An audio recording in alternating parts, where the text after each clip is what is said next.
Evangelho de Marcos, capítulo de número 16, a leitura será feita do versículo de número 9 até o versículo de número 18.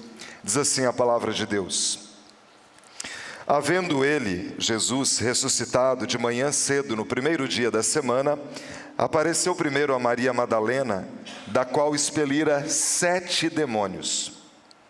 E partindo ela, foi anunciá-lo àqueles que, tendo sido companheiros de Jesus, os discípulos, se achavam tristes e choravam. Estes, ouvindo que ele vivia e que fora visto por ela, não acreditaram. Depois disso, manifestou-se em outra forma a 2 deles que estavam de caminho para o campo. E indo eles, o anunciaram aos demais, mas também a estes 2 eles não deram crédito. Finalmente, apareceu Jesus aos 11, quando estava à mesa, e censurou-lhes a incredulidade e dureza do coração, porque não deram crédito ao que o tinham visto já ressuscitado. E disse-lhes: Ide por todo o mundo e pregai o evangelho a toda criatura. Quem crer e for batizado será salvo. Quem, porém, não crer, será condenado. Estes sinais hão de acompanhar aqueles que creem. Em meu nome expelirão demônios, falarão novas línguas, pegarão em serpentes, e se alguma coisa mortífera beberem, não lhes fará mal, e se impuserem as mãos sobre os enfermos, eles ficarão curados. Vamos orar mais uma vez? Senhor, muito obrigado porque nós temos acesso à Tua Palavra. Essa palavra é o Teu livro, é o livro de Deus.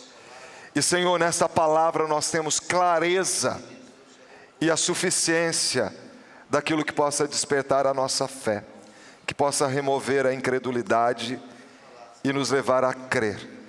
E nós estamos aqui porque nós queremos a instrução do Senhor para o nosso coração.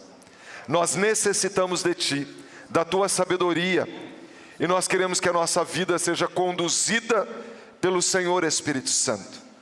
Que nós não sejamos os meros ouvintes daquilo que o Senhor tem para nós nesta manhã, mas que nós sejamos os praticantes. Que nós possamos fazer diferença nessa cidade que o Senhor tem nos dado como campo missionário. E que nós possamos obedecer ao Teu chamado. E que nós possamos pregar o verdadeiro Evangelho, que nos tirou das trevas e nos trouxe para o reino do Filho do Seu amor. Espírito Santo de Deus, abre a nossa compreensão, abre o nosso entendimento, usa de misericórdia para comigo, porque eu sei que sou limitado, eu sou humano, e Deus, eu preciso tanto do Senhor. Toma minha mente, toma meu coração, e que através de mim possa fluir nessa manhã a mensagem que o Senhor tem para a Tua igreja. Ministra com poder e com autoridade, em nome de Jesus, amém e amém. Graças a Deus. O título da mensagem de hoje é Ressurreição de Cristo, um fato irrefutável. Ressurreição de Cristo, um fato irrefutável. Domingo passado nós estivemos aqui celebrando a ressurreição de Cristo. A maior festa do cristianismo deve ser a celebração da ressurreição de Cristo. Mas infelizmente, muitas vezes nós damos mais valor a outras festas do que essa, que é o maior motivo da nossa existência enquanto corpo vivo de Cristo, família da fé. E a pergunta que eu faço a mim mesmo e a você nesta manhã é: você crê que de fato Jesus ressuscitou, que Ele morreu, mas que nem a morte pôde detê-lo, e Ele venceu a morte? Ele saiu de entre os mortos? Você crê nisso? Amém. E por que é importante você crer nisso? Que diferença faz crer que Jesus de fato ressuscitou? Que Ele realmente morreu e ressuscitou? Nós estamos diante daquilo que faz sentido para nós enquanto família da fé. Cristãos que somos. Nós acabamos de ler 3 textos que falam da ressurreição de Cristo. E o que me chama a atenção aqui, nesse texto, não é nem tanto o fato da ressurreição. Nós temos um primeiro relato que fala de Maria Madalena, uma mulher que fora possessa de demônio, uma ex-endemoninhada, que Jesus expulsou dela 7 demônios, e Jesus aparece primeiro para ela. E por que é importante nós compreendermos primeiro a ela? Porque depois ele apareceu a outras pessoas, ressurreto, mas primeiro a Maria Madalena. E nesses 3 relatos, nós podemos perceber algo que me chama a atenção: a incredulidade dos discípulos. Nós não estamos falando de qualquer pessoa, nós estamos falando de pessoas que caminharam com Jesus pelo menos por 3 anos e meio mais ou menos, que viram ele operando milagres, que viram ele proclamando a verdade, pregando para muitas pessoas. Eles viram paralíticos andar, eles viram o sobrenatural de Deus se manifestando através de Jesus. Mas quando Maria Madalena chega para eles e diz: Jesus ressuscitou, Ele está vivo, eles não deram crédito, eles não acreditaram. Segundo, nós temos o relato aqui, que lá em Lucas 24, nós temos com mais detalhes, e lá nós vemos os discípulos a caminho de Emaús, 2 discípulos. E Jesus aparece para eles. Mas eles também não dão crédito. Quando os 2 discípulos voltam e vão até os 11, eles não deram crédito. Jesus Cristo ressuscitou, Ele está vivo. Eles também não deram crédito. Foi preciso que Jesus se manifestasse no momento da ceia. E parece que naquele momento lhes caíram as vendas dos olhos. E só então, eles perceberam que Jesus havia ressuscitado. A meu ver, e de acordo com esses relatos, o corpo glorificado é um corpo que a barreira, a matéria, não impede, ele transpõe. E Jesus então chega e se põe no meio deles. Veja que Jesus primeiro apareceu a Maria Madalena, ele aparece aos discípulos, aos 2 discípulos a caminho de Emaús, um deles chamado Cleopas. A Bíblia não fala o nome de outro. Há algumas pessoas que cogitam até que poderia ser a própria Maria de Cleopas, porque ela estava na cena da crucificação e esposa, possivelmente, de Cleopas. Talvez tivessem vindo para celebrar a Páscoa em Jerusalém, estavam voltando para Emaús, um povoado que ficava a mais ou menos 10 quilômetros de Jerusalém, e Jesus aparece para eles. E Jesus, diz aqui o texto, depois disso manifestou-se em outra forma a 2 deles. E talvez por isso eles não reconheceram. No entanto, lhes ardia o coração quando falavam com Jesus. A presença de Cristo nos faz arder o coração. Quantas vezes nós estamos adorando ao Senhor, nós estamos ouvindo uma ministração, e parece que o coração arde, porque há a presença do Espírito do Cristo que venceu a morte. E Jesus então tem que falar com eles. No versículo 14 diz: finalmente apareceu Jesus aos 11 quando estavam à mesa, e censurou-lhes a incredulidade e dureza de coração.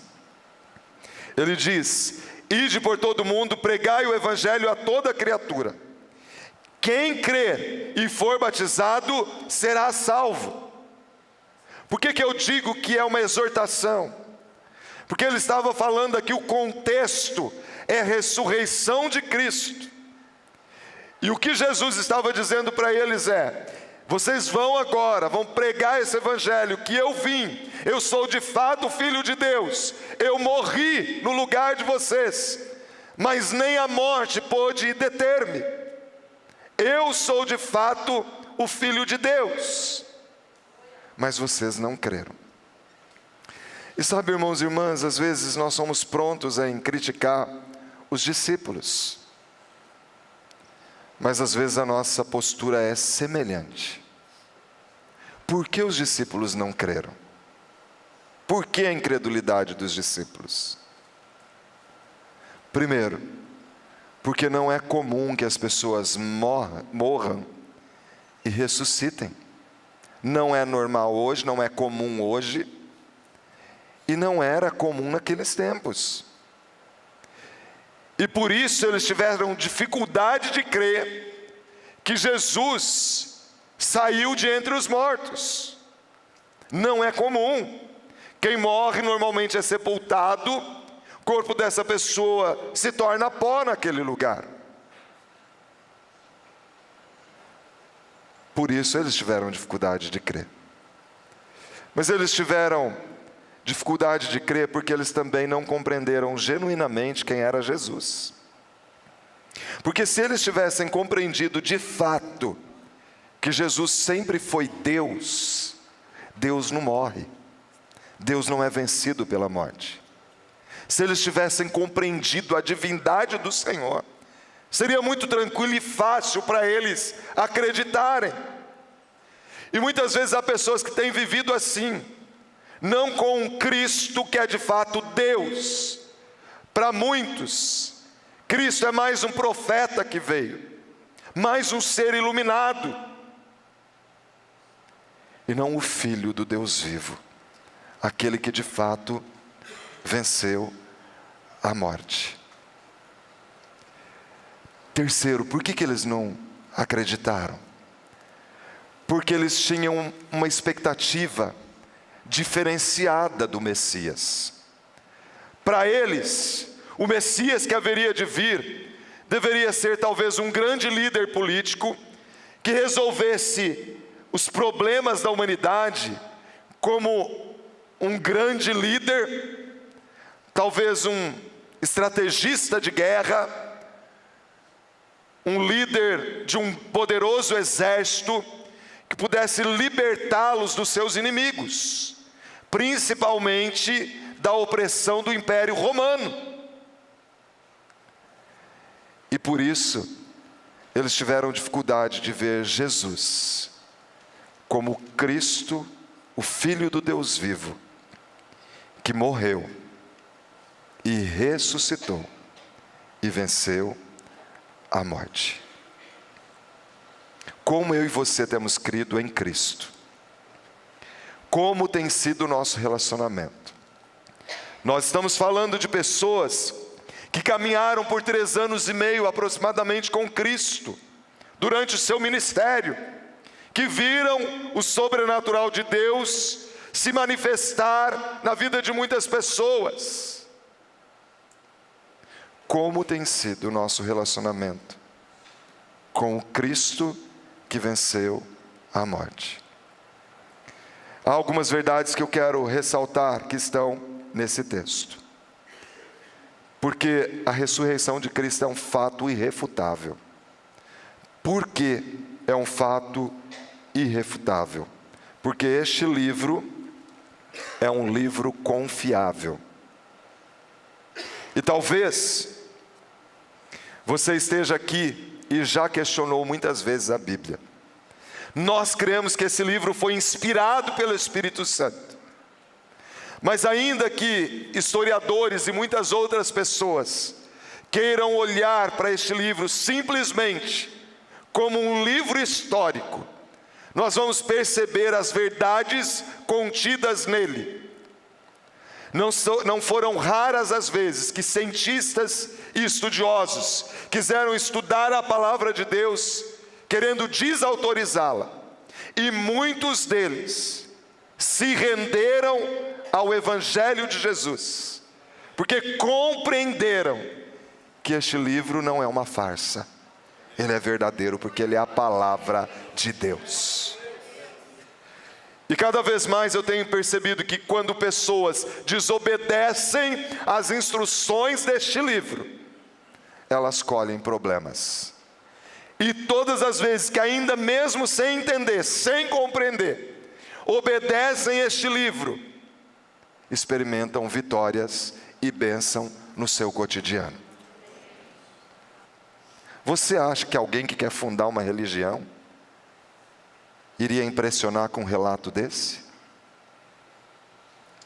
O relato que nós temos a seguir é que os discípulos que caminharam com ele não creram. Você acha que alguém que quer impressionar colocaria isso aqui? Porque este é o livro de Deus, não é tendencioso, não é uma falcatrua. Deus é claro, Ele não esconde inclusive essas questões.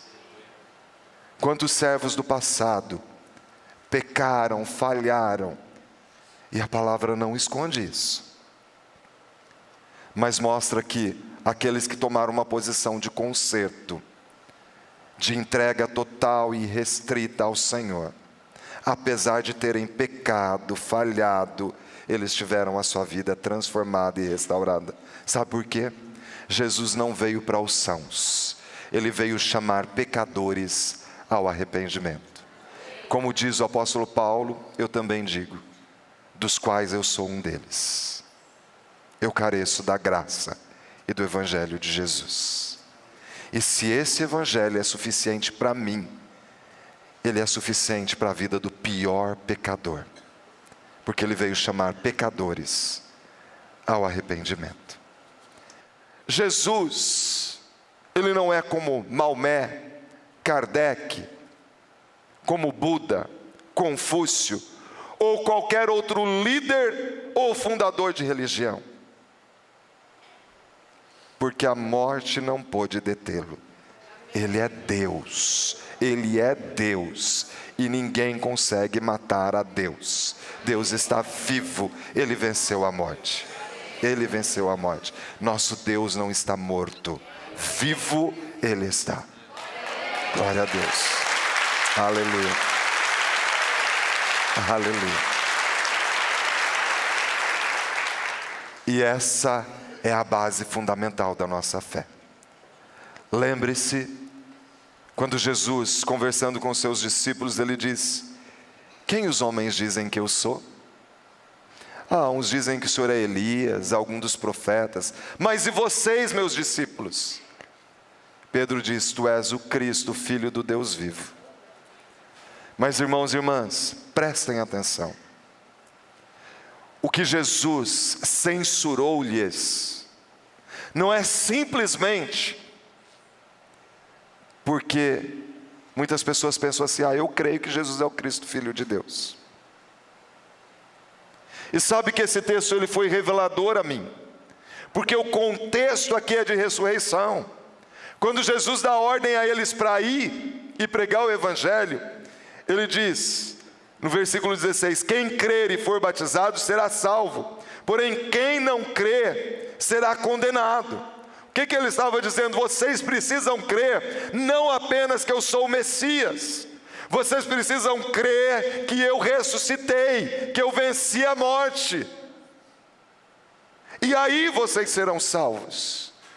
Lá em Romanos capítulo 10, versículo 9 e 10, a palavra de Deus nos diz assim: se com a tua boca confessares Jesus como Senhor, e em teu coração creres que Deus o ressuscitou dentre os mortos, serás salvo. Não basta simplesmente entender Jesus é o Messias, é preciso compreender que Ele ressuscitou, que Ele venceu a morte. E por que é importante que eu e você creiamos que Jesus ressuscitou, que Ele venceu a morte? Porque se Cristo ressuscitou, há esperança para mim e para você. Sabe por quê? Eu e você podemos experimentar dois tipos de ressurreição. A primeira ressurreição é que eu e você andávamos mortos em nossos delitos e pecados, e em Cristo Ele nos deu vida. Ou seja, nós podemos experimentar nessa vida uma primeira ressurreição. Aquele ser humano antes de Cristo estava morto nos seus delitos e pecados. Por isso, o novo nascimento, nós experimentamos uma nova vida. E aquele homem que estava morto, ele estava preso aos rudimentos deste mundo. Era por natureza filho da ira de Deus. E andava como vive o mundo. Mas aquele que experimentou o novo nascimento, ele ressurge para uma velha vida, de uma velha vida para uma nova vida. E o caráter de Cristo é forjado na vida dele e dela. Então eu e você podemos experimentar uma primeira ressurreição. É fato que muitos de nós que estamos aqui, quando nos lembramos do velho homem, você fala, realmente é o velho homem, porque hoje eu não tenho coragem de fazer aquilo que eu fiz, porque eu experimentei o novo nascimento. E nessa nova vida com Cristo, as minhas atitudes são semelhantes às atitudes que Cristo teria se Ele estivesse no meu lugar. E essa é a primeira ressurreição. Mas a segunda ressurreição, que a Bíblia fala, é que aqueles que morreram em Cristo, o dia que Cristo vier para buscar a sua igreja, se estivermos vivos, receberemos um corpo incorruptível, um corpo transformado. Os que morreram vão ressurgir para eternamente estarem com Cristo, o noivo da igreja que é a noiva. E aí nada e nem ninguém poderá nos separar do amor de Deus que está em Cristo Jesus. Já pensou que coisa tremenda? E eternamente, nós estaremos com Cristo, o cabeça da igreja. E eu e você podemos viver nessa viva esperança, a esperança da vida eterna. E eu quero encerrar essa ministração fortalecendo, buscando essa palavra que fortalece, porque Deus usou de misericórdia e deu autoridade a eles. Apesar de parecer que fosse tardia a crença, a fé deles. Significa que Jesus está sempre pronto a nos acolher para um relacionamento íntimo com Ele. Mas eu tenho aqui alguns conselhos. Se você é uma dessas pessoas que quer ver sinais, não espere. Não espere. Esse livro é suficiente. Porque não vai ser isso, que pode descer um anjo, não vai ser isso que vai mudar. Quem sabe você é uma daquelas pessoas que precisa de apoio material, como aquilo que nós temos visto por aí. Copo de água, em cima da televisão, rosa ungida, objeto ungido. Nós não precisamos disso. Jesus é suficiente. Como o povo brasileiro parece que tem que palpar, Deus é Espírito. Espírito a gente não pega. Importa que os seus adoradores o adorem também, em espírito e em verdade. Para com esse negócio de ter que ter objetos para, como se aquilo fosse um meio. O mediador é Cristo. Nós não precisamos disso. Cristo é suficiente em nós. Quem sabe você tem lutado contra a incredulidade e talvez você acha que a tua formação acadêmica, o teu conhecimento, a tua experiência intelectual, isso tem barrado. O texto está dizendo que Deus censurou a dureza de coração. Essa palavra é martelo que esmiuça a penha. Não há coração duro que resista a esta palavra. Não é a questão da intelectualidade. Não é ser intelectual. Porque se fosse, muitas pessoas que são intelectuais por aí não creriam no Evangelho. E quantos intelectuais creem e pregam esse Evangelho de forma destemida? Mas há muitos que têm vergonha. A questão é a dureza do coração, que Jesus censurou. Sabe por quê? Muitas pessoas não querem admitir a ressurreição de Cristo. Porque se eu admito que Cristo é o Deus vivo, que Ele ressuscitou da morte, isso traz mudança para a nossa vida. Eu posso me relacionar com Deus que está acima de todas as coisas. E à medida que eu me relaciono com Ele, Ele vai mostrando áreas da minha vida que precisam ser mudadas. E como eu não quero mudança, eu não quero compromisso, é mais fácil eu dizer que eu não acredito. Porque as pessoas que contestam, quase que na sua totalidade, é porque não querem compromisso com Cristo que venceu a morte. Porque aqueles que querem compromisso, relacionamento com Ele, admitem que Cristo ressuscitou e que Ele está vivo. Ele vive e reina para todo sempre.